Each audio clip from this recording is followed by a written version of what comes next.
Assalamualaikum warahmatullahi wabarakatuh. Kita dengarkan aja dulu.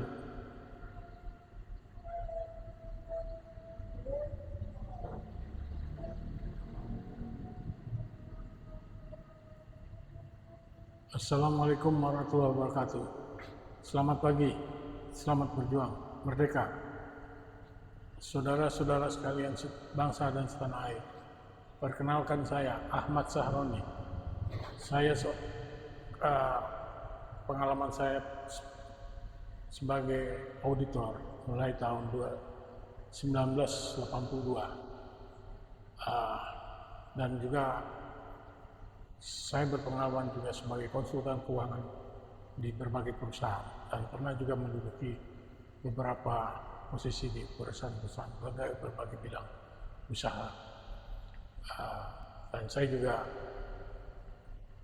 berpengalaman mulai khususnya di tahun 2005 saya ikut langsung dan melaksanakan langsung serta membantu Kementerian Daerah Tertinggal, yaitu Bapak Saifullah Yusuf. Kementerian Daerah Tertinggal pertama kali sebuah kementerian yang baru terbentuk dengan nomenklatur yang baru. Saya bersama Profesor Dr. Jeremias bersama teman-teman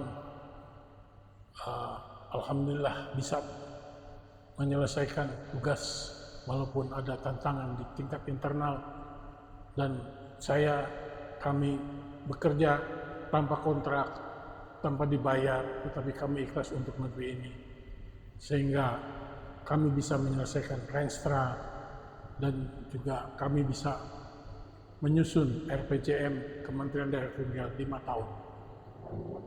Kami mau bahkan ikut juga tim kami ini menyusun daripada struktur organisasi Kementerian Daerah Tertinggal. Lalu selesai itu kami tinggalkan, kami bekerja menjadi konsultan keuangan negara di Kementerian Pekerjaan Umum pada bulan Juni 2005 hingga sekarang.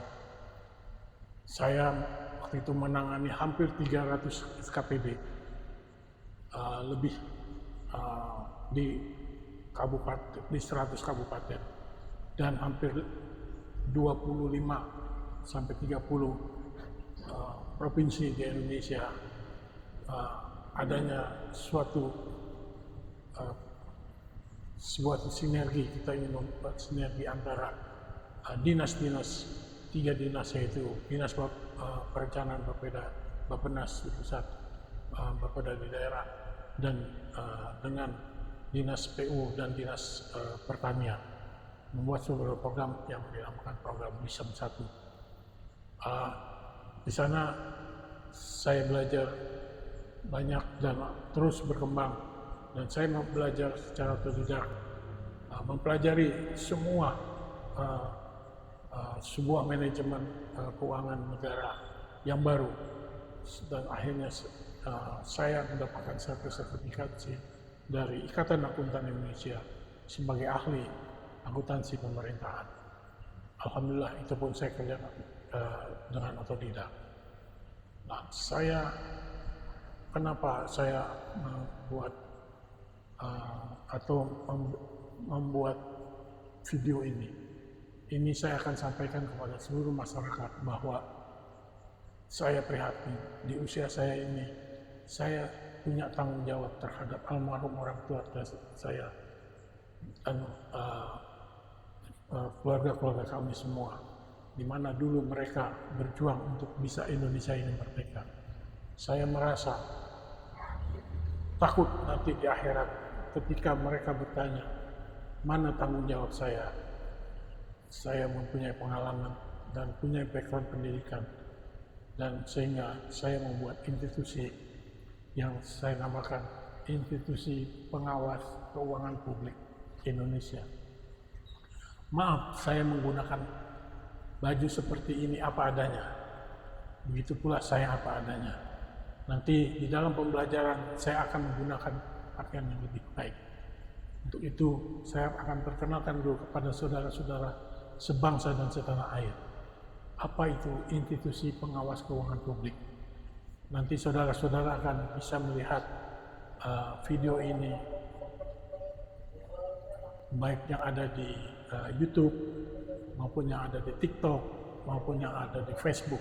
Saya akan sebarkan semua, sehingga seluruh masyarakat Indonesia bisa tahu hak dan kewajibannya. Institusi ini mempunyai visi dan misi. Visinya adalah ini adalah sebuah institusi independen yang mengkritisi pelaksanaan dan kebijakan pengelolaan keuangan publik serta bekerja sama untuk mencapai kesejahteraan bersama. Jadi ini adalah sebuah institusi independen.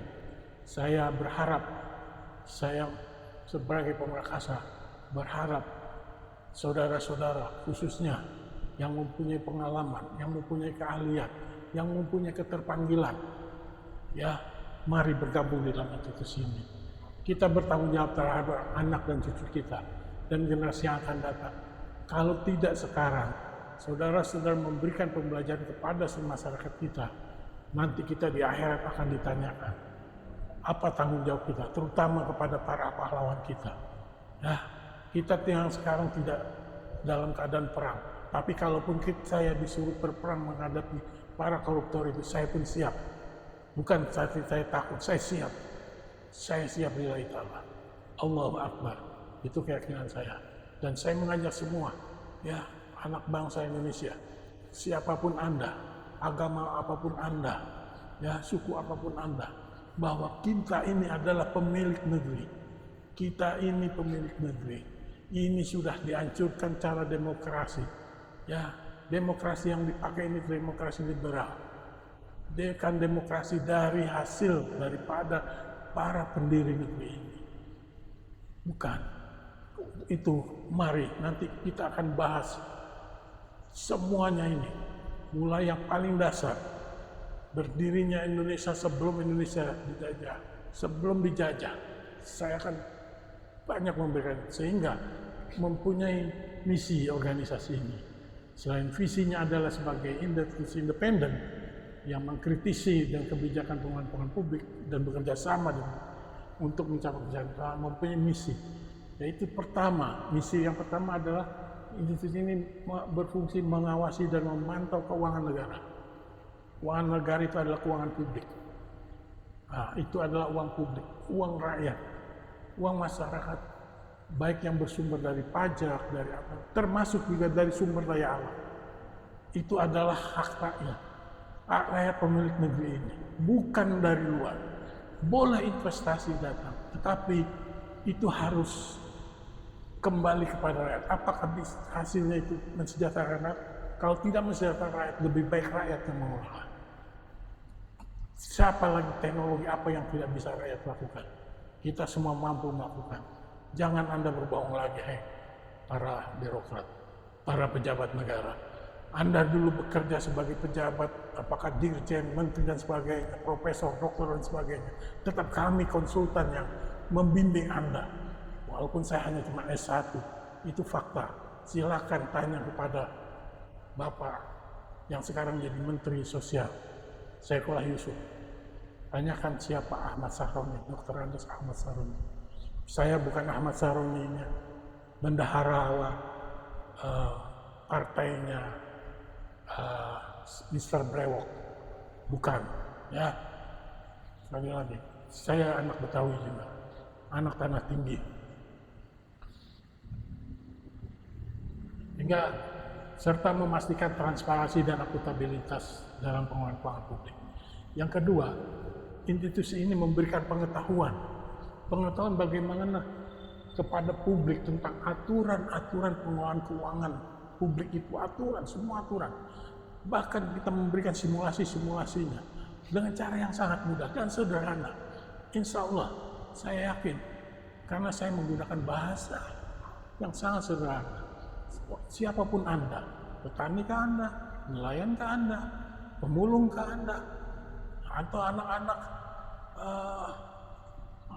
pang, ya, atau anak-anak yang tidak sekolah, yang putus sekolah, anak-anak yang tidak ada pekerjaan, yang pengangguran dan sebagainya, atau anak-anak pejabat, ya, atau pejabat sendiri, atau pengusaha sendiri, atau para UKM, para kiai, para ustadz, para pendeta, ya semuanya, atau daripada suhu-suhu, daripada guru-guru agama, daripada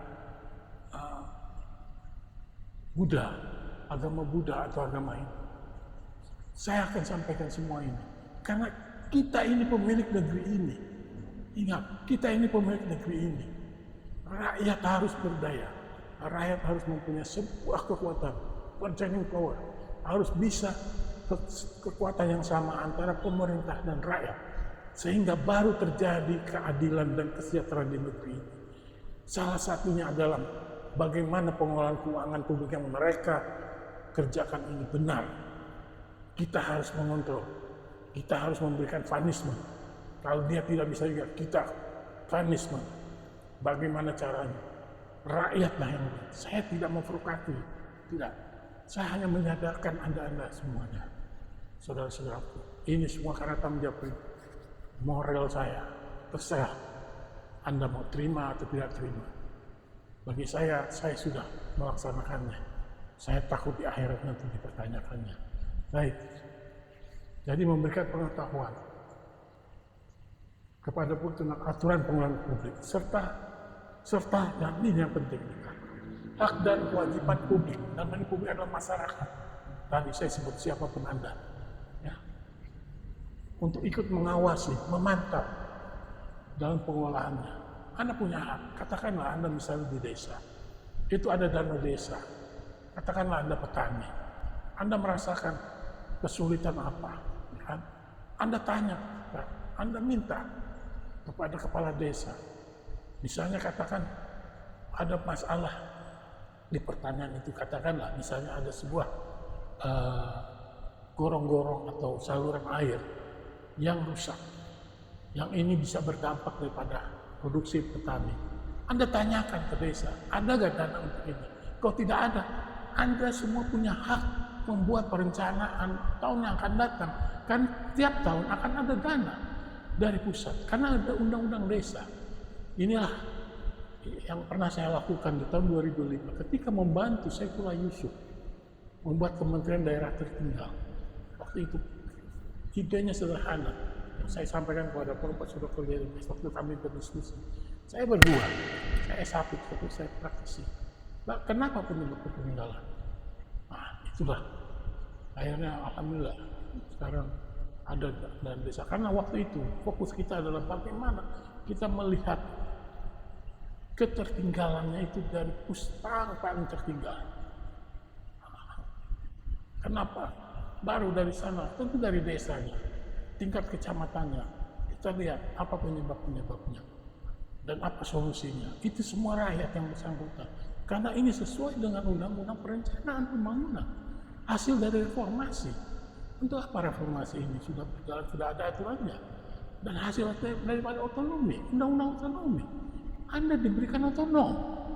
Jabatan yang dulu, waktu zamannya Pak Harto, Orde Baru, keuangan dari pusat itu sentralisasi. Hanya Anda dijatahkan. Para gubernur, para bupati, para wali kota, dijatahkan. Ini bangunan, ini. Semua dari pusat. Sekarang setelah reformasi, ada desentralisasi. Desentralisasi, apakah kemudian uang ini dikelola hanya oleh pejabat, gubernur dan aparatnya, dinas-dinas? Tidak. Ini harus dikelola bersama-sama dengan masyarakat provinsi, masyarakat kabupaten, masyarakat desa. Itu yang paling penting, saudara-saudara sekalian. Dimanapun Anda berada, di Papua kah, di Aceh kah, di seluruh Indonesia, Abang sampai Merauke, Golong Sangir sama semuanya, saudara-saudara. Cukup sudah pembohongan, cukup sudah pembodohan. Saya ingat tahun 2005 ketika saya di Tolikara, saya diskusi di atas sana dengan kepala suku. Saya katakan, Anda ingin merdeka. Apa jawaban mereka? Darah kami masih merah, Pak. Tulang kami masih putih. Artinya kami masih merah putih. Itu pernyataan kepala suku kepada saya. Saya berangkat dengan malam, belum ada jalannya seperti sekarang. Saya hadapi Saya ingin tahu saudara-saudara saya yang ada di ujung sana. Itu. Nah, itulah apa yang telah dineraka. Sudah cukup, jangan kami dibodohi.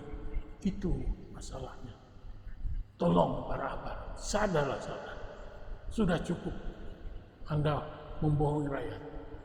Memang kalau kita ingin melihat bahwa pengelolaan keuangan negara, ketidakterlibatannya masyarakat ini memang terjadi sejak Indonesia merdeka. Kenapa saya berani mengatakan itu? Dalam pembelajaran saya akan jelaskan semua itu. Bagaimana masa awal kemerdekaan, sejarahnya. Bahkan saya akan memberikan awal sejarah sebelum Indonesia merdeka.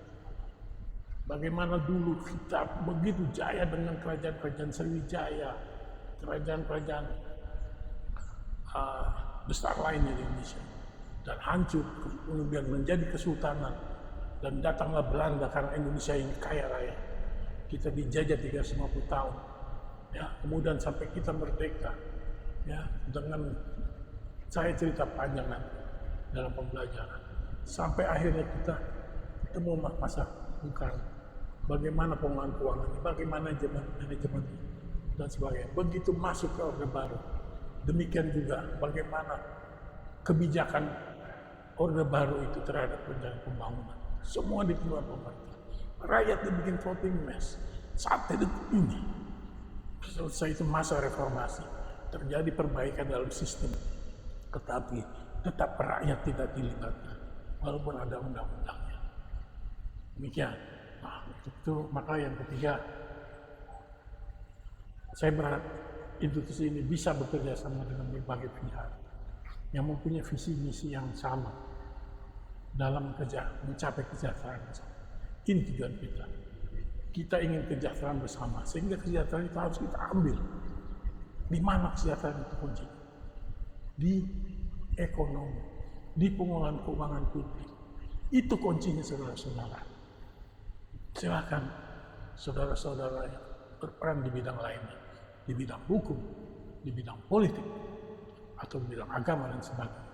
Silakan kita mempunyai peran sama-sama masing-masing untuk menjadikan Indonesia ini seperti yang diharapkan para pendiri bangsa negeri ini. Demikian dulu awal daripada maksud dan tujuan institusi ini diberikan dengan apa adanya. Besok saya akan mulai masuk kepada tahap pertama, yaitu apa itu Indonesia